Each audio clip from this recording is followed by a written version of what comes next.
রাধা প্রেমটা কি, তাকে গুরু করতে হলো কেন, রাধা অঙ্গ কান্তি বাইরে ধরতে হলো কেন, প্রেমটা কি? এই প্রেমের বিষয়টা আমরা রাধা প্রেম সম্পর্কে অনেক সময় আলোচনা করি, কিন্তু প্রসিদ্ধ প্রেমটা কেমন? হরে কৃষ্ণ। উজ্জ্বল নীলমণি গ্রন্থে রূপ গোস্বামীপাদ প্রেমের টিকা দিয়েছেন, 3 প্রকারের ভাগ করেছেন প্রেমের ক্লাসিফিকেশন, শ্রেণীভাগ। একটি অশুদ্ধ, একটি বিশুদ্ধ, একটি প্রসিদ্ধ। রাধে রাধে। অশুদ্ধ প্রেম কাকে বলা হয়? আস্তে।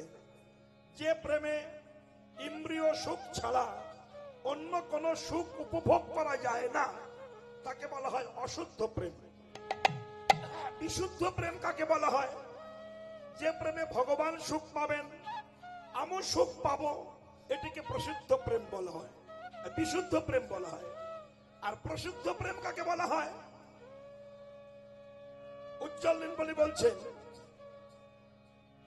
যাহাতে ভগবান সুখ পাবে, আমার সুখের প্রয়োজন নাই, এটিকে প্রসিদ্ধ প্রেম বলা হয়।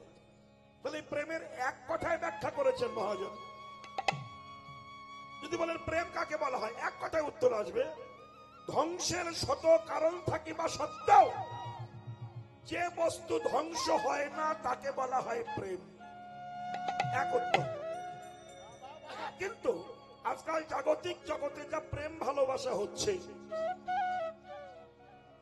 মুহূর্তের মধ্যে ধ্বংস হয়ে যাচ্ছে। 1 ঘন্টা আগে বলছে তুমি ছাড়া বাঁচতে পারবো না, পরেক্ষণে বলছে তোমাকে দেখতে ইচ্ছা করে না। কেন? এইবার প্রেম অ্যাডভার্টাইজ করছি, চিরদিন আমি তোমার হয়ে থাকবো, তুমি আমার জীবন, তুমি আমার যৌবন, তুমি আমার হাড়, তুমি আমার কলিজা, তুমি আমার ফুসফুস, তুমি কিডনি, সব তুমি। বেশ। কিন্তু কিছুক্ষণ পরে বলছে তোমার মুখ দেখতে ঘৃণা করে। কেন? মানে হলো এটি অশুদ্ধ প্রেম, এ বেশিক্ষণ থাকে না, কর্পূরের মতো উড়ে যায়। তাই মহাজন বললেন প্রেম একমাত্র উত্তর আসবে, ধ্বংসের শত কারণ থাকিবা সত্ত্বেও যে বস্তু ধ্বংস হয় না তাকে বলা হয় প্রেম। রাধে রাধে। 1000 কারণ থাকবে কিন্তু ধ্বংস হবে না। কিরকম না, আপনি আপনার ছেলেকে নিয়ে ঘুমাচ্ছেন, রাত 12টা বাজে, পৌষ মাসের দিনে প্রচন্ড ঠান্ডা, কুকড়ে গিয়েছেন ঠান্ডায়, রাত 12টা। সেই সময় লেপের মধ্যে ছেলে পায়খানা করে দিয়েছে, বাচ্চা ছেলে। তখন মা রাগ হয়, আমার বেঁচে থাকতে ইচ্ছে করে না, ভগবান কেন মরণ দেয় না, মরণ দিলে বেঁচে যেতাম, আমার আর সহ্য হয় না। কত অ্যাডভার্টাইজ মা করে। দুঃখটা কোথায় দেখুন, বাৎসল্য প্রেমটা কোথায় দেখুন। তিনি বলছেন ছেলেটি পায়খানা করেছে, বলছে আমার কেন মরণ হয় না, কিন্তু একবার বলছে না আমার ছেলেটা কেন মরে না। বাবা বললে আর পায়খানা করতো না, আমার ভালো হতো। কিন্তু না, বাৎসল্য প্রেম বলছে আমার ছেলের জন্য আমার মরণ হোক, কিন্তু আমার ছেলের যেন কিছু না হয়। এটি হলো প্রেম, প্রসিদ্ধ প্রেম।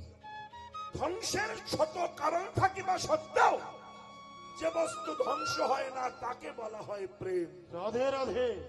আর এই প্রেম যখন মানুষের মধ্যে আসে, কৃষ্ণ প্রেম, তখন মানুষ আর মানুষ থাকে না, মানুষের চৈতন্য হারিয়ে যায়, মানুষ বাহ্যিক স্মৃতি হারিয়ে যায়, মানুষের যোগ্য লজ্জা মান সম্মান কিছুই থাকে না, কৃষ্ণ প্রেমে পাগল কিংবা পাগলিনী হয়ে যায়। তাই রুক্মিণী তারকার, রুক্মিণীর নাম শুনেছেন?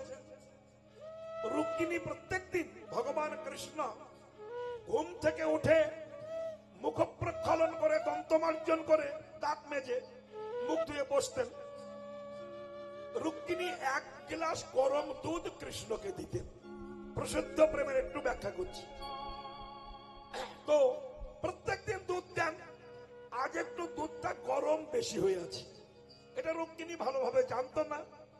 শ্রীকৃষ্ণ রুক্মিণীর দোয়া, ভক্তের দোয়া বস্তু, তো ভগবান তো চেক করে খান না, ভক্ত দিয়েছে ভগবান সেবা করে। তাদের নুন হলো কি হলো না, তেল হলো কি হলো না, ওটা প্রয়োজন নাই। যেমন সনাতন গোস্বামী পাদ শাক রান্না করে দিয়েছে, লবণ দেয়নি। তো ভগবান মদন গোপাল বলছে, সনাতন রান্না করলি ভালো, একটু লবণ দিলি না।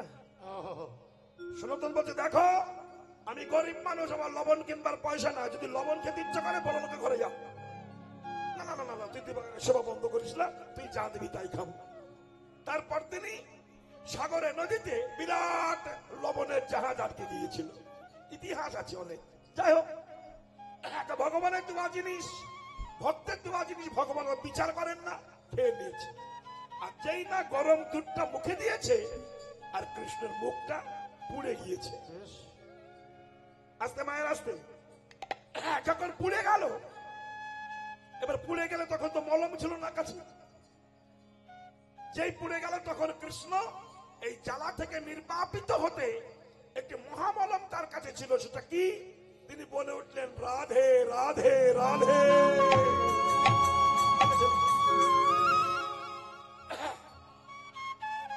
চমকুলেন রুক্মিণী, হে কৃষ্ণ দয়াময়, তুমি যে সর্বক্ষণ রাধা রাধা বলো, আমি রুক্মিণী, সত্যভামা, কালিন্দী, লক্ষণা, কত অপরূপা সুন্দরী মহিষী আছি, আমাদের কি তোমার ভালো লাগে না? তুমি রাধা রাধা বলে ওঠো, কি নাই যা রাধার মধ্যে আছে আমাদের মধ্যে নাই? অনেক বউ অনেক মেয়ে নায়ক কিংবা স্বামীকে প্রশ্ন করে, কি নাই আমার মধ্যে তার মধ্যে আছে? বাবা, শুধু দেহে যৌবন থাকলে ভজন হয় না, ভালোবাসা হয় না। কি নাই? কৃষ্ণ তখন রুক্মিণী বলল, রুক্মিণী তুমি রাধাকে কোনদিন দেখেছো কি? বলল না। আগে তাকে দেখো, পরে বলো। রুক্মিণী ভাবলেন, কাল পুড়ে গেছে, তাও কৃষ্ণ রাধা রাধা বলে ওঠে, না জানি রাধাটা কে, আমার তাকে একটু দেখতে হবে, একটু দেখবো। তাহলে রাধার সঙ্গে কৃষ্ণ প্রেম করেছেন মাত্র 10 বছর পর্যন্ত, তারপরে প্রেম হয়। তাহলে কৃষ্ণ ছাড়া বয়সে যদি 3 বছরের ছোট হয় রাধারানী, তাহলে 7 বছর বয়স কৃষ্ণ রাধারানী, আর 10 বছর ছেলে কৃষ্ণ। এই 7 বছরের মেয়ে আর 10 বছরের ছেলের সঙ্গে প্রেম হলো। এইবার কৃষ্ণ চলে গেল, তারপরে রাধারানীর সঙ্গে কোনো মিলন হয়নি। তাহলে কি প্রেম? এই জাগতিক জগতে প্রেম নয়, কামের প্রেম নয়, আত্মেন্দ্রিয় সুখের প্রেম নয়। রুক্মিণী ভাবল, কবে বৃন্দাবন ত্যাগ করে কৃষ্ণ এসেছে, মথুরা লীলা করেছে, দ্বারকাধীশ হয়েছে, এখন তার বয়স অনেক হলো, এখনো রাধাকে ভুলতে পারে না। সে রাধাটা কে? এটাই প্রশ্ন। রুক্মিণী চলেছেন বৃন্দাবনে ব্রজভূমে রাধা রানীকে দেখতে। রাধে রাধে রাধে বলতে বলতে চলেছেন, হে বৃষভানু রাজনন্দিনী রাধা রানী, হে কৃষ্ণ সুখদায়িনী রাধা রানী, হে কৃষ্ণ বক্ষ বিলাসিনী রাধা রানী, আমায় দেখা দাও, আমায় দেখা দাও, আমায় দেখা দাও। যার প্রসিদ্ধ প্রেমে গোবিন্দ বাধা, আমি দেখতে চাই সেই প্রেমময়ী রাধা। কোথায় সেই রাধা? রাধা রাধা বলতে বলতে যখন ব্রজধামে প্রবেশ করেছেন রুক্মিণী, হঠাৎ দেখলেন একটা অপরূপা সুন্দরী নারী দাঁড়িয়ে আছেন। অপরূপা সুন্দরী, বিদ্যুৎ ঝলকের মতো রূপ থেকে ঝোল সরছে। রুক্মিণী ভাবলেন, এই বুঝি সেই রাধা, এত সুন্দরী হবে। রুক্মিণী প্রণাম করতে গেছে, প্রণাম করছো কেন? কে তুমি? আমি রুক্মিণী। যাকে প্রণাম করছে তিনি হলেন রাধারানীর দাসী ললিতা সখী। রাধে রাধে। ললিতা বলছে, গো রুক্মিণী, তুমি যাকে প্রণাম করতে ভেবেছো, যাকে ভেবেছো আমি সে নয়, আমি সেই রাধার শ্রীচরণের দাসী ললিতা। রুক্মিণী ভাবলেন, যার দাসী এত সুন্দরী, না জানি সে কত সুন্দরী হবে। যার দাসী এত সুন্দরী, না জানি সে কত সুন্দরী। রুক্মিণী বললেন, হে ললিতা সখী, বলতে পারো রাধার কাছে যাব, কোথায় কিভাবে যাব? ললিতা বলল, শোনো, রাধার কাছে যেতে গেলে 7খানা দ্বার ভেদ করে যেতে হবে। 7খানা দ্বার, আর প্রত্যেকটা দ্বারে আমার মতো একটা সখী দাঁড়িয়ে আছে। 7খানা দ্বার ভেদ করতে হবে। অত সস্তা না। আমরা রাধে রাধে বলে চিল্লে উঠি। পশ্চিম বাংলায় জন্মগ্রহণ করেছি, জয় নিতাই জয় গৌর বলতে চাই না, রাধে রাধে। বলো রাধা ভক্ত তুমি, রাধার কিছু বোঝো তোমরা? বুঝলে রাধে রাধে করতে না, 7খানা দ্বার ভেদ করতে হবে, তবে রাধার কাছে যাওয়া যাবে। একটুখানি তত্ত্বের দিকে আসবো। রাধাটা কে? আমরা জানি রক্ত মাংস তৈরি করা রাধারানী, একটা মেয়ে ছেলে প্রকৃতি, কিন্তু নয়। বলছেন ওয়ারা ধয়ুতিসা রাধা, যিনি আরাধনা করেন তিনি রাধা। এই রাধার কাছে যেতে গেলে 7খানা দ্বার ভেদ করতে, কোথা থেকে আসতে হবে? এরা পিঙ্গলা শিশুর মার পথের নিচে একবার পদ্ম সরোবর, প্রেম সরোবর, এখান থেকে উঠে আসতে হবে। 21,600 বার শ্বাসকে কন্ট্রোল করতে হবে। প্রত্যেকদিন ভোরবেলা উঠতে হবে। গঙ্গায় যমুনায় স্নান করুন, পুকুরে করুন, পদ্মাসনে বসুন, ব্রহ্ম মুহূর্তে সূর্যোদয়ের 1 ঘন্টা 36 মিনিট আগে পদ্মাসনে বসে প্রাণায়াম করুন, কুলকুলন্ডিনী শক্তি জাগান। মণিপুর, মূলাধার, আজ্ঞা চক্র, অনাহত স্বাধিষ্ঠানকে ভেদ করুন, করে ইড়া পিঙ্গলা সুষুম্নার পথে এই পথ দিয়ে শ্বাস নিন, এই পথ দিয়ে ছাড়ুন। 21,600 বার শ্বাসকে কন্ট্রোল করুন, করে কামগীত কামগায়ত্রী সাধন করুন, করে 7 ফোঁটা রক্ত ভিয়ান করে যে 1 ফোঁটা শক্তিবিন্দু তৈরি হয়, নিম্নগামী বাদ দিয়ে যিনি শ্বাসের দ্বারা ঊর্ধ্বগামী করে রাখতে পারে শত সহস্রল পথ দিয়ে ধরে, মহাজন তাকে রাধা নামে আখ্যা করে। তাহলে 7টা দ্বার কি? এই মুখ একটা দ্বার, চোখ 2টি দ্বার, নাকে 2টি দ্বার, আর কান 2টি দ্বার। এই 7খানা দ্বার, 1, 2, এ 2, এ 2, এর উপরে শত সহস্রল পদ্ম। 7ম দ্বার পরেও বড় রাজা বৈঠত এখানে বসে আছেন। এবার ঊর্ধ্ব হইতে নিম্নগামী যার নাম ধারা, নিম্ন হইতে ঊর্ধ্বগামী তার নাম রাধা। 16 6টানে আছে অবস্থান। ঊর্ধ্ববিন্দ দিয়া তাহে কইল শক্তি দান, পুরুষ প্রকৃতি তাহে হইল আধা আধা। বিচারিয়া গর্গ মুনি নাম রাখিলেন রাধা।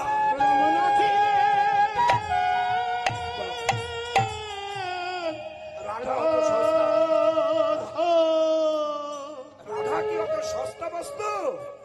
আমরা 2 দিন একটু বৃন্দাবনে ঘুরে আসলেই পশ্চিম বাংলার মানুষ যায় রাধে বলে ঠেলে উঠি। কেন জয় গৌর বলতে পারো না?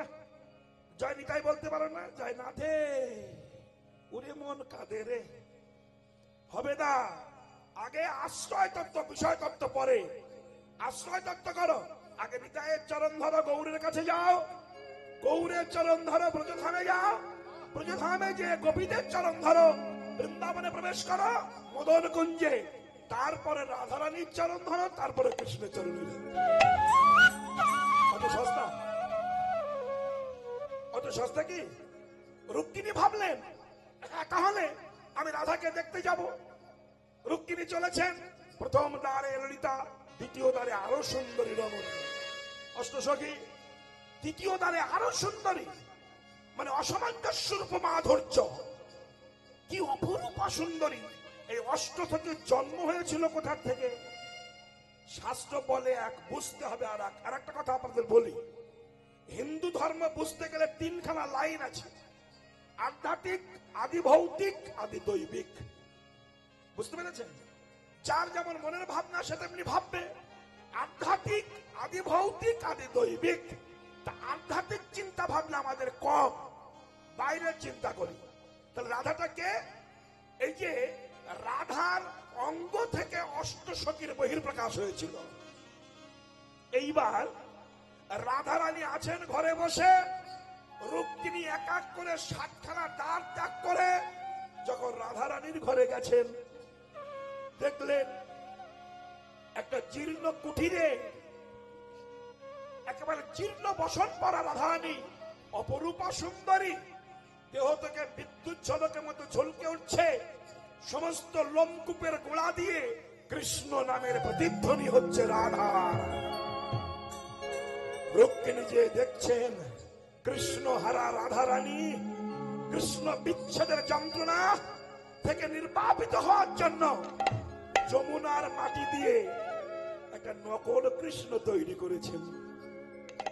কিন্তু নকল কৃষ্ণ তৈরি করে নাক, চোখ, মাথা, মুখ, বডি সব দিয়েছে, দুখানা চরণ বাকি রেখে দিয়েছে।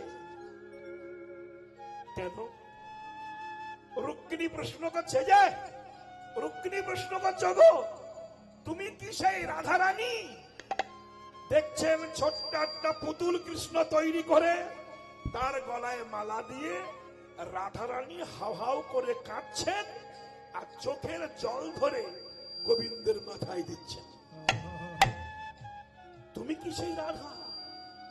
বুঝি না, এত অপরূপা সুন্দরী তুমি, তুমি কৃষ্ণ বলে কাঁদছো কেন? বলে কৃষ্ণ বলে কাঁদতে শেখো, তুমি সেই রাধা। কি সুন্দরী দেখতে, কি অপরূপা। বনফুলের মালা গেঁথে গোবিন্দের গলায় দিচ্ছেন। এবার একটু খেয়াল করুন, প্রেম কাকে বলে দেখুন। আজকাল ভালোবাসা প্রেম করলে তো মেয়েদের হাতে লম্বা লম্বা নখ থাকে, আমি দেখেছি এরকম লম্বা লম্বা নখ 10 হাতে থাকে। কেন? তোমার ছিঁড়িয়ে খাবো আমি। তখন তা ছিল না, অ্যাডভার্টাইজ, ছিঁড়ে খাবো তোমায়, সত্যি তাই খাচ্ছে তো। কিন্তু রাধারানী যে ফুলগুলো তুলে কৃষ্ণের জন্য মালা গাচ্ছেন, ললিতাকে বলছে, ললিতা এই কুসুম মানে ফুলগুলো বড় শক্ত, সব ফুলের মালা হয়ে আমার কৃষ্ণ গলে তুলবে না। তবে আমি প্রত্যেকটা ফুল পরীক্ষা করব, যেটা কঠিন ফুল ফেলে দেব, যেটা নরম ফুল গোবিন্দের জন্য মালা গাঁথব। ললিতা বলবো বুঝবো কি করে? রাধা বলছে আমি চোখের পলকটা ধরবো তুই আঙুল দিয়ে, প্রত্যেকটা ফুল আমার চোখের মনির উপর দিয়ে টেনে নিয়ে যাবে। যে ফুলে আমার চোখের মনিতে ব্যথা লাগবে না সেটা রেখে দিবি আমার কৃষ্ণের গলার মালা হবে, আর যেটা ব্যথা লাগবে ফেলে দিবি, ওটা গোবিন্দ সেবায় লাগবে। এইভাবে মালা গেঁথেছেন। রুক্মিণী তখন প্রশ্ন করছে, হে রাধে, হে ব্রহ্মময়ী, আমরা কৃষ্ণকে কাছে পাই, নিত্য সেবা দিই, তোমার মতো ভক্তি দিয়ে আমাদের সেবা দেওয়া হলো না রায়। হে রাধে, তোমার কাছে এসে ভুল ভেঙে গেল, আমাদের অভিমান ছিল, আমরা কৃষ্ণ দাসী রুক্মিণী সত্যভামা, আমি তোমার কাছে নিবেদন করতে চাই, আমরা কৃষ্ণ দাসী হতে চাই না, পরজন্মে রাধা দাসী করে দিও, যেন রাধার দাসী হতে পারি। রাধারানী হা কৃষ্ণ বলে চোখের জল দর বিগলিত ধারায় প্রবাহিত হচ্ছে। রাধা কাঁদছেন। হঠাৎ করে রুক্মিণী রাধার অঙ্গের দিকে তাকিয়ে দেখছে, রাধার সর্বাঙ্গে ফুসকা পড়েছে, ফুসকা গোল গোল মতো পড়েছে, আগুনের তাপে ফুসকা পড়েছে। রুক্মিণী বলছে, রাধে এত অপূর্বা সুন্দরী তুমি, দেখতে তোমার এত ভালো, গায়ে ফুসকা পড়েছে কেন? রাধারানী বলছেন, রুক্মিণী ওই যে সকালবেলা তুমি গোবিন্দকে গরম দুধ খাইয়েছ না, তার মুখটা পুড়ে গিয়েছিল, তাই রাধা রাধা যাই বলেছে, সেই তাপটা আমার অঙ্গে লেগে ফুসকা পড়ে গেছে। ভজন দেখেছে? এই দেখো, সেই তাপটা আমার অঙ্গে পড়ে ফুসকা পড়ে গেছে। রুক্মিণী বলছে, সে হলো দ্বারকায়, তুমি বৃন্দাবনে, এটাও কি সম্ভব? রাধা বলছে, সবই সম্ভব যদি আমার কৃষ্ণকে কেউ হৃদয়ে বসাতে পারে। আমার কৃষ্ণকে যদি কেউ হৃদয়ে বসিয়ে সমস্ত সুখ দুঃখ ভালোবাসা বেদনা লাঞ্ছনা যাতনা যদি কৃষ্ণ চরণে অর্পণ করে দিয়ে বলে, কৃষ্ণ তোমার সুখে আমি সুখী, তোমার দুঃখে আমি দুঃখী, আমি সুখ চাই না, তোমাকে ভালোবেসে যেন দুঃখ আস্বাদন করতে পারি। তাতে যদি সমাজ আমাকে কলঙ্কিনী বলে বলুক, লোকে মন্দ, আমি তাতে না ডরাই। শুধু আমার একটি ভয়, যদি আমার গোবিন্দ হারায়। হরিবল হরিবল। লোকে আমার মন্দ বলুক, আমি ভয় করি না, কিন্তু আমার একটা ভয়, যদি আমার গোবিন্দ হারিয়ে যায়। কৃষ্ণ বললেন, রাধে তোমার অকৈতব প্রেম আস্বাদন করতে পারলাম না ব্রজভূমিতে আমি, তাই তোমার অঙ্গ কান্তি বাহিরে ধরে কৃষ্ণ অঙ্গ ভিতরে রেখে তোমার প্রেমকে গুরু তৈরি করে আমি নবদ্বীপে আবির্ভূত হয়ে হা রাধে বলে বৈষ্ণবের চরণ ধরিতে গড়াগড়ি দেব। তাই করছেন মহাপ্রভু। এইদিকে তাকিয়ে বৈষ্ণব কবি লিখেছেন, যদি গৌরাঙ্গ নাম তুমি কেমনে হয়তো, কেমনে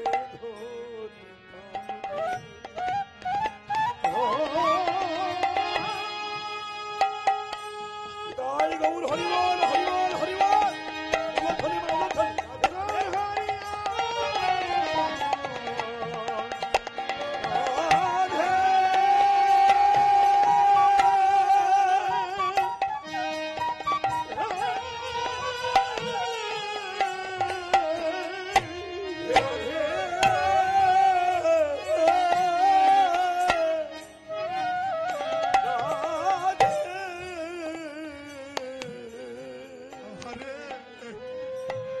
যদি গৌরাঙ্গ না হইতো, কেমনে হইতো, কেমনে ধরিত অবশ্রীধার মহিমা প্রেমর সীমা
ভগবানকে বসানো যায়। এই যে বাবা এখানে বসে অনেক দূরে সম্ভব পাওয়া যায়।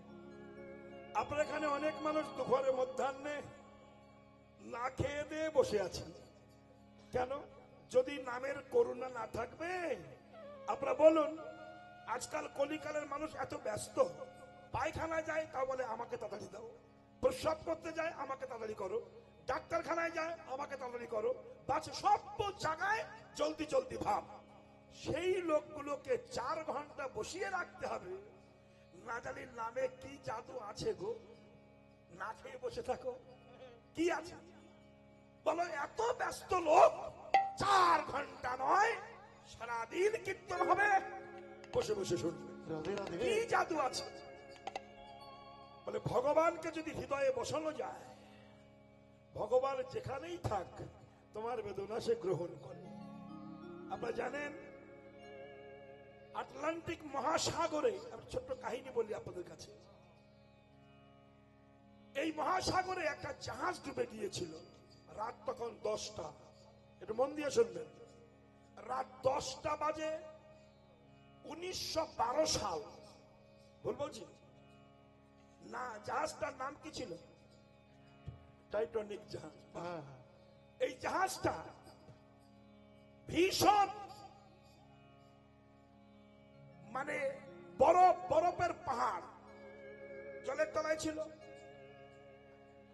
হিম শৈলে আঘাত খেয়ে, শৈল মানে পাহাড়, হিম মানে বরফ, পাহাড়ের ধাক্কা খেয়ে তলাটা ফেসে গিয়েছিল এই টাইটানিক জাহাজের। যখন ফেসে গেল, রাত তখন 10টা বাজে, ঘুটঘুটে অন্ধকার, আকাশে বিদ্যুৎ চমকাচ্ছে, খুব দুর্ঘট ঘন ঘটা। অনেক মানুষ জলে ভেসে গেল, অনেক মানুষ তলিয়ে গেল, জাহাজটা আস্তে আস্তে আস্তে ডুবে গেল। তৎকালীন দিনে বিশাল জাহাজ, টাইটানিক জাহাজ। আমি এগুলো বলি কেন জানেন?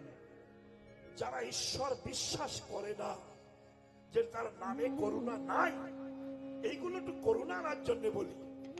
আজ নামে তো কলিকালের হিন্দুদের, বিশেষ করে হিন্দু জাতি, হরি নামে এদের এনার্জি কম, এনার্জি বেশি, নাম শুনতে চায় না। আবার কিছু কিছু চিটিং বাস কীর্তনিয়া জন্ম নিয়ে এমন এমন ব্যাখ্যা করছে যাতে কৃষ্ণ ভক্তি নষ্ট হয়ে যাচ্ছে।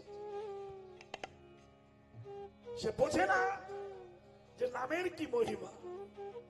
যখন রাত 10টা বাজে, টাইটানিক জাহাজটা আস্তে আস্তে, বিশাল জাহাজ, ফুটবল খেলার মাঠ ছিল সেই জাহাজের মধ্যে, বল খেলা করা যেত, সব ডুবে গেল, ভেসে গেল। কিন্তু কর্নেল গ্রেসি, নাম হচ্ছে গ্রেসি, লিখে রাখুন, কর্নেল গ্রেসি জলে ঝাঁপ মেরে পড়লেন। হা কৃষ্ণ করুণা সিন্ধু দীনবন্ধু জগৎপতে গোপেশা গোপিকা কান্ত রাধা কান্ত নমস্তুতে। রাধে রাধে। কর্নেল ঝাঁপ মেরে পড়ল, নাম গ্রেসি। গ্রেসির স্ত্রী কৃষ্ণ ভক্তি প্রদায়িনী, এই জন্য স্ত্রী ভাগ্যে পুরুষ ধন্য হয়। স্ত্রী ভাগ্যে পুরুষ ধন্য হয়, তৎকালীন ছিল, এখন আর নাই, এখন তো সর্বনাশ। তাই যখন কর্নেল গ্রেসি জলে ঝাঁপ মেরে বললেন, হে প্রিয়তমা, মানে স্ত্রীকে বলছি, সাগরে বসে জলে সাঁতরাচ্ছি, হে প্রিয়তমা, আর মনে হয় তোমার সঙ্গে হতভাগার দেখা হবে না। আরে এই বুঝি শেষ দেখা, এই দেখা আমার শেষ। তুমি ভগবানকে জানাও, আমার যদি মৃত্যু হয়, আমার আত্মা যেন গোবিন্দ চরণ প্রাপ্তি হয়। দেখেছে কোথায় কর্নেল গ্রেসি? সাগরে। শুনতে পেলেন তার স্ত্রী, স্ত্রী কৃষ্ণ ভক্তি প্রদায়িনী ঠাকুর ঘরে ঢুকে ভগবানের দুটি চরণ হৃদয়ে ধরে বললে, হে জগৎ স্বামী, আমার গৃহস্বামী বড় বিপদে পড়েছে গো, তোমার করুণার হস্তে স্পর্শ করে তোমার ভক্তকে তুমি রক্ষা করো। ও হে বিপদ ভঞ্জন মধুসূদন, তুমি তো জানো, আস্তে, কৃষ্ণ পাণ্ডব পক্ষে ছিল। দুঃশাসন যখন দ্রৌপদীর বস্ত্র হরণ করতে গিয়েছিল, দ্রৌপদী নারী জাতি তো ছুটতে ছুটতে আত্মসম্মান রাখার জন্য 100 ভাইয়ের মাজনি গান্ধারী তার দরজায় যে আছাড় খেয়ে বলেছিল, জেঠিমা আমাকে রক্ষা করো, আমি তো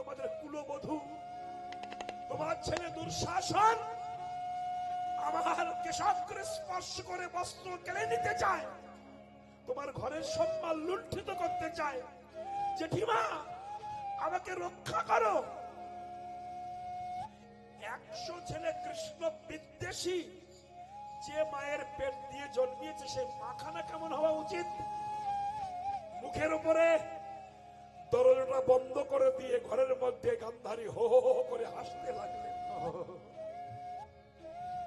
দ্রৌপদী বলেছিল, মারে আজ তুই হেসে হাসিটা জমা রেখে দিলি, তোর 100 ছেলে যেদিন মরে যাবে ওই মৃত্যু মুখ যেদিন দেখতে যাবি, কাল মহাকাল তোর কাছে এসে অট্ট হাসিটা তোকে ফিরিয়ে দেবে। তখন কেউ নাই, কাপড়টা দুঃশাসন টানছে। যখন টানছেন দ্রৌপদী এক হাত দিয়ে হে কৃষ্ণ রক্ষা করো, তাও যখন রক্ষা করতে পারছে না সম্পূর্ণ বাহু তুলে বলল, হে ভক্তের ভগবান তুমি রক্ষা করো। যেই বলেছে ভক্তের ভগবান রক্ষা করো, বৈকুণ্ঠে ভগবানের পাশে লক্ষ্মী বসেছিলেন, লক্ষ্মীর কাপড়ে টান পড়েছে। হঠাৎ প্রভু আমার কাপড়ে টান পড়ছে কেন? বিষ্ণু ভগবান বললেন, লক্ষ্মী আমার ভক্ত বড় বিপদে পড়েছে। লক্ষ্মী বলল, যাও তুমি ওকে বস্ত্র দাও। ভগবান নিজে এসেই বললেন, দ্রৌপদী এই না, অলক্ষ্যে তুমি আমাকে দেখো, আর কেউ দেখবে না। লাখে লাখে বস্ত্র দিলে। কর্নেল গ্রেসির স্ত্রী বলল, সেদিন তুমি ভক্তকে রক্ষা করেছিলে, আর আজ আমার স্বামীকে তুমি রক্ষা করতে পারবে না। হে ভক্তের ভগবান, হে বিপদ ভঞ্জন মধুসূদন বলে চোখের জল ধরে তুলসীর পাতা নিয়ে যখন গোবিন্দ চরণে অর্পণ করল, একটা বিশাল কাঠের গুড়ি কর্নেল গ্রেসি দেখছেন, একটা কাঠের গুড়ি পাশ দিয়ে ভেসে যাচ্ছে। বলুন তো ওই সাগরে এই কাঠের গুড়িটা কে ফেলে দিল?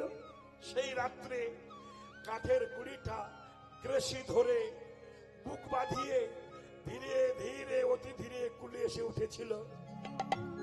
কুলে উঠে গৃহে গিয়ে যখন বললেন, ওগো প্রিয়তমা আমি তো ভেসে যাচ্ছিলাম, মরে যাচ্ছিলাম, আমাকে কে যেন কাঠের গুড়িটা পাঠিয়ে দিল। কৃষ্ণের স্ত্রী বলল, কেউ পাঠায়নি, রাখে কৃষ্ণ মারে কে, আর মারে কৃষ্ণ রাখে কে? হরিবল। সেই তোমাকে পাঠিয়ে দিয়েছে। মহাজনস্য গতস্য পন্থা। মহাজন বললেন, ডাক যদি সঠিক হয়, ডাকের মধ্যে যদি অসভ্যতা না থাকে, স্বার্থপরতা না থাকে, ভগবান আসতে বাধ্য, বিন্দু মাত্র সন্দেহ নেই। আমি আরো একটু নিদর্শন আপনাদের কাছে দেব। প্রশান্ত মহাসাগরে, এখান থেকে 50 বছর আগের কথা বলছি, আমি রাধাপদ ঘোষ নিজেই পড়েছি কাগজে, যুগান্তর আনন্দবাজার পত্রিকায়। প্রশান্ত মহাসাগরে এলিস নামে একখানা জাহাজ ডুবে গিয়েছিল।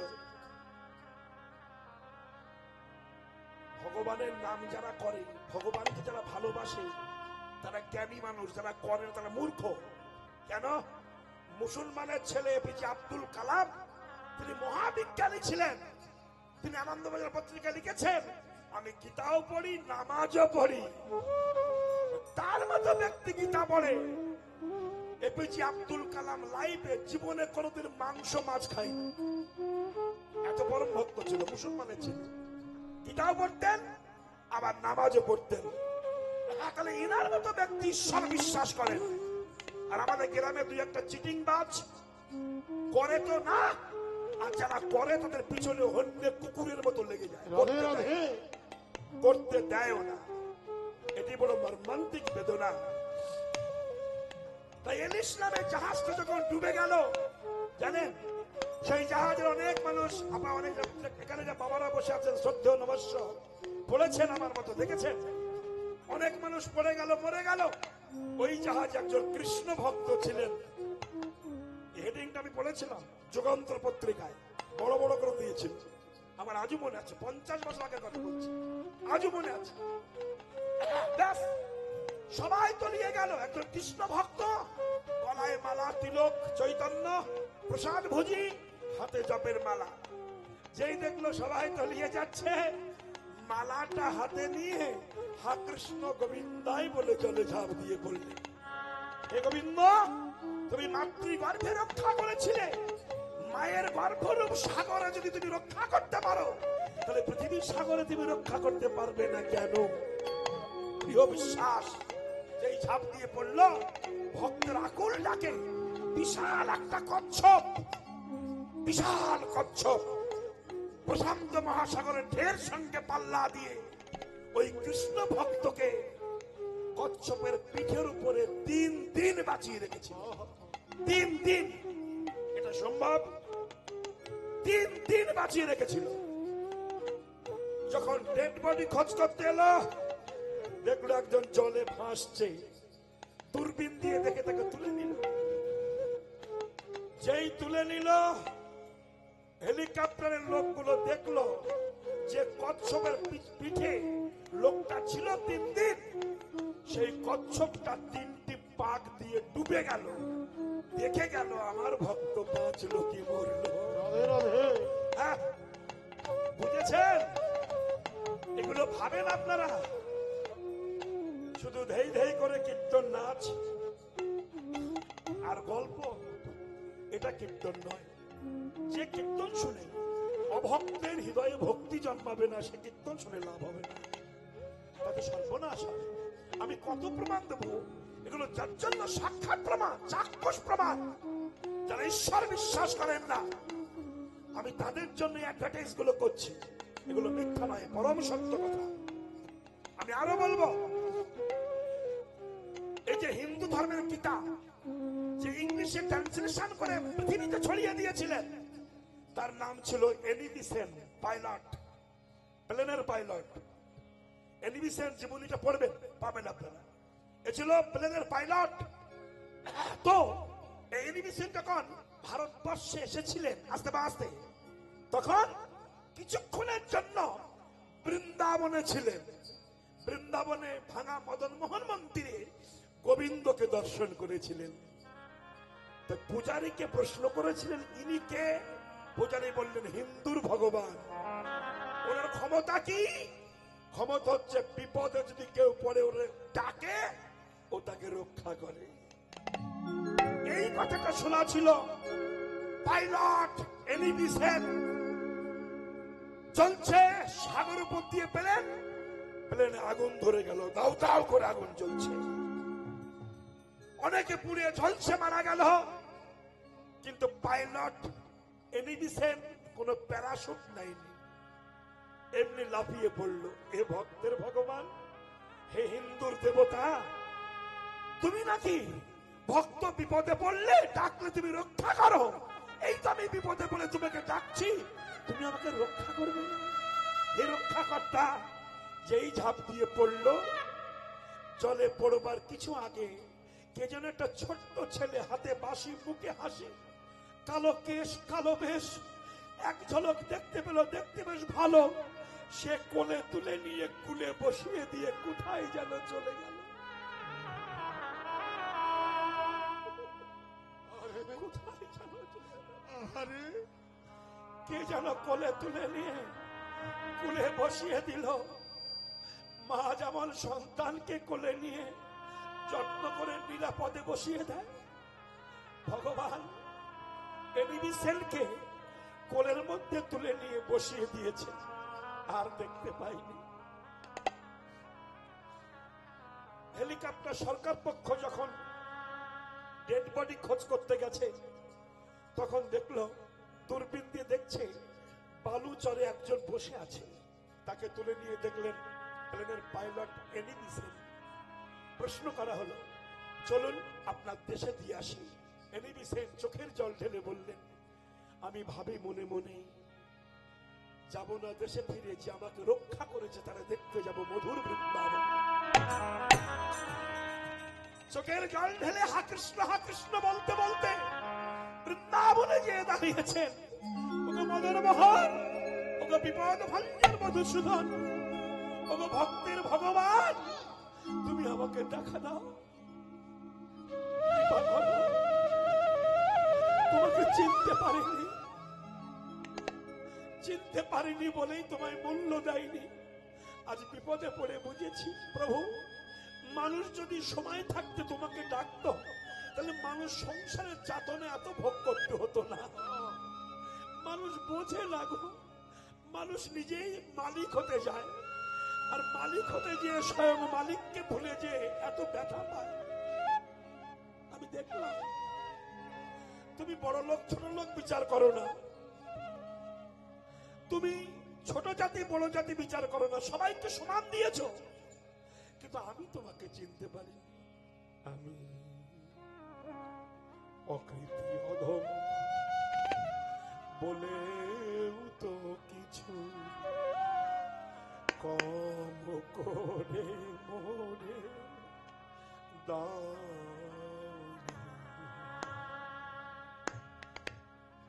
আমি অকৃতজ্ঞ, আমি অধম, আমি অকৃতজ্ঞ। কেন? যার খাই তার সঙ্গে বেঈমানি করি, অকৃতজ্ঞ নই কি? মায়ের পেটে যখন ছিলাম তুমি খাবার জুগিয়েছিলে, পৃথিবীতে এসে কি খেয়ে বেঁচে থাকবো সেটাও তুমি দিয়ে পাঠালে। মাতৃস্তনে দুগ্ধ কতটুকু চিনি কতটুকু লবণ মিক্সার করলে, দুধের শিশু বারবার খাবে তুমি মিক্সার করে সাপ্লাই করলে। একটা হসপিটাল নার্সিং হোমে কোনো রোগী ভর্তি হলে 10 দিন অক্সিজেন দিলে তার 10,000 টাকা দাম নেয়, জুতা ধরিয়ে দেয়। 10 দিন অক্সিজেনে 10,000 টাকা দাম হয়েছে। হে প্রভু, তাহলে 10 দিনে যদি 10,000 টাকা অক্সিজেনের দাম হয়, আমি জন্মার থেকে মৃত্যু পর্যন্ত যার অক্সিজেনে বেঁচে আছি তার ক পয়সা দাম দিয়েছি? এক বোতল জল কিনে খেলে 30 টাকা নেয়, কিন্তু যে জলটা দিয়ে পাঠিয়েছে তার কত দিয়েছি? এই বাতাসটা ধরে সাপ্লাই করে ফ্যান, কিন্তু যিনি বাতাস দিচ্ছেন তার ক পয়সা দাম দিয়েছি? অকৃতজ্ঞ নই কি? যার খায় তার সঙ্গে বেঈমানি করি। তাই গানটি বলে দুঃখের সঙ্গে গিয়েছেন, অকৃতি অধম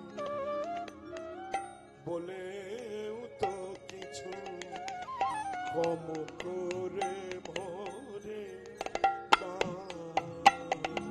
আমি অকৃতি অধম বলে তো কিছু কম করে মোরে দাওনি। যা কিছু দিয়েছ অযোগ্য ভাবিয়া, কেড়েও তো কিছু না।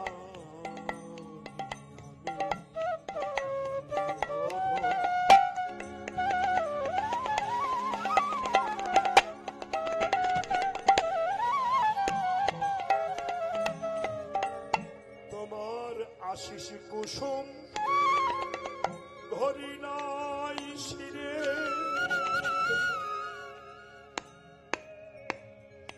পায়ে দোলে গেছি চাহি নাই ফিরে। তোমার আশিস কুসুম ধরি নাই শিরে। যখন যৌবন ছিল, চলবার শক্তি ছিল, কুসঙ্গে জীবন কাটিয়ে দিয়েছি। কত গুরুজন বলেছেন হরি ভজন কর, করিনি। তোমার পূজার আশীর্বাদের ফুল আমি পা দিয়ে মারিয়ে গেছি, মাথায় তুলিনি। আজ বিপদে পড়ে তোমাকে চিনতে পেরেছি প্রভু, আমায় ক্ষমা করে দিও। আমি বড় বিপদগ্রস্ত গো। যাদের আপন ভেবে ঘরে ছিলাম তারাও আমার আপন নয়। এখন বুঝলাম জগতে তুমি বিনা আপন জনা আর খুঁজে পাই না গো। খুঁজিয়া দেখেনু আমি এ সারা সংসার, কৃষ্ণ বিনা আপন জনা কেহ নাহি। কৃষ্ণ ছাড়া জগতের কেউ থাকতে পারে না। তাই প্রভু মনে বড় ব্যথা, তোমার আশিস কুসুম ধরি নাই শিরে, পদে দোলে গেছি চাহি নাই ফিরে। অশেষে কুসুম ধরি নইছি, পদে দুলে পায়ে দোলে গেছে। চাহি আমি যা কিছু চেয়েছি সবই তো পেয়েছি, প্রতিদানে কিছু চাইনি আমি।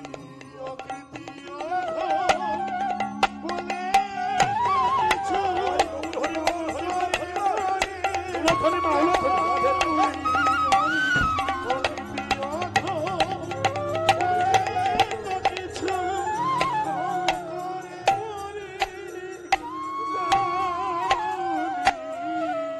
রক্ষা করো প্রভু, তুমি কোথায়?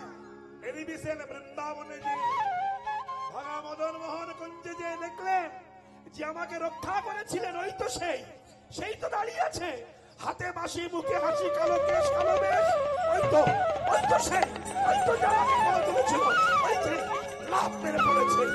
পূজারী বলল, তারা কে আপনি? আমি পাইলট এনিবিসেন। কি হেতু আগমন?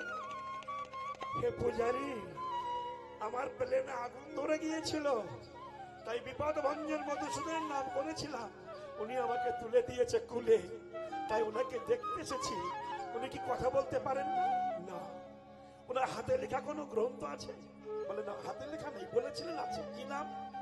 শ্রীমদ ভাগবত গীতা, সংস্কৃত ভাষায় লেখা একটা গীতা আমাকে দেবেন?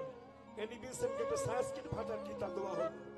সেই গীতাটা বুকে ধরে এনিবিসেন স্বদেশে ফিরে যেয়ে ইংলিশে ট্রান্সলেশন করলেন, করে সারা পৃথিবীতে গীতাটা ছড়িয়ে দিলেন। দিয়ে বলছেন, গো তোমরা একবার গীতা পড়ো, যদি না পড়তে পারো গীতা কেন একবার হৃদয়ে ধরো, যদি তাও না পারো একটা কোনো তুলসীর পাতা তার বুকে দাও, যদি তাও না পারো শুধু মুখে হাগিতা হাগিতা করো, তাই হরি বলে তোমাদের কৃপা হয়ে যাবে। তাহলে আপনারা বলুন, তারা বিদেশি, স্বদেশী নয়, হিন্দু নয়, তাও তারা কৃষ্ণ প্রেমে পাগল হয়ে গেছে। আর আমরা পশ্চিম বাংলার হিন্দু জাতি, স্বয়ং ভগবান গৌর হয়ে নবদ্বীপ এসেছেন, আমরা তাকে চিনতে পারলাম না। ঘরের ভাত পরে খেয়ে গেল, আমাদের ভাগ্য হলো না। এ বড় মর্মান্তিক বেদনা। তাই গৌরাঙ্গ মহাপ্রভু ভাবলেন, এই পশ্চিম বাংলায় আমি থাকবো না। কেন? পশ্চিম বাংলার হিন্দুরা ভালো না, এরা একাদশীতে মাংস খায়, অমাবস্যা পূর্ণিমায় কুসঙ্গ করে, হরিনাম করে না, আর আমার ভক্তদের ক্রিটিসাইজ করে, উপহাস করে। পশ্চিম বাংলার হিন্দু পচা হিন্দু, এখানে থাকবো না। তাই মহাপ্রভুর ইচ্ছা হলো আমি পশ্চিম বাংলা ত্যাগ করে চলে যাব। সত্যি চলে গেছে। আর চলে গেছে বলেই আজ এত চিটিং বাস কীর্তনিয়ার জন্ম হচ্ছে। কেন? যে দেশে মহাপ্রভু নাই সে দেশে তো প্রাদুর্ভাব হবে, শত্রুপক্ষের উদয় হবে। যে দেশে স্বর্গ রাজ্যে গুরু ছিল না, দেবগুরু বৃহস্পতি, তখন দৈত্রা স্বর্গ রাজ্যকে গ্রহণ করে দেবতাদের তাড়িয়ে দিয়েছিল, তেমনি গৌরাঙ্গ মহাপ্রভু এই পশ্চিম বাংলা ছেড়ে গেছে বলেই কিছু কিছু বিদ্বেষী, কৃষ্ণ বিদ্বেষী, তারা নকল হিন্দু সেজে কীর্তনিয়া হয়ে কীর্তনের আসরে যেসব ভাষা বলছে আমার মহাপ্রভু সম্পর্কে, কৃষ্ণ সম্পর্কে, রাধা সম্পর্কে, বৈষ্ণব সম্পর্কে, এটা হলো কেন? মহাপ্রভু চলে গেছেন বলে এসব দৈত্য জানোয়ারের প্রাদুর্ভাবটা বেড়ে গিয়েছে। মহাপ্রভু জানতেন যেমন একটা হবে, তাই চলে যাবেন। তাই মহাপ্রভু ডেকেছেন সচিমাকে। নদীর রথ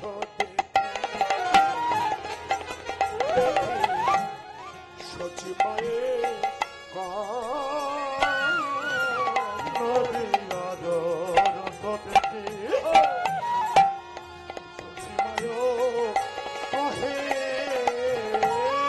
ধরা চোড়া দেহ মনে আমি যাব মথুরা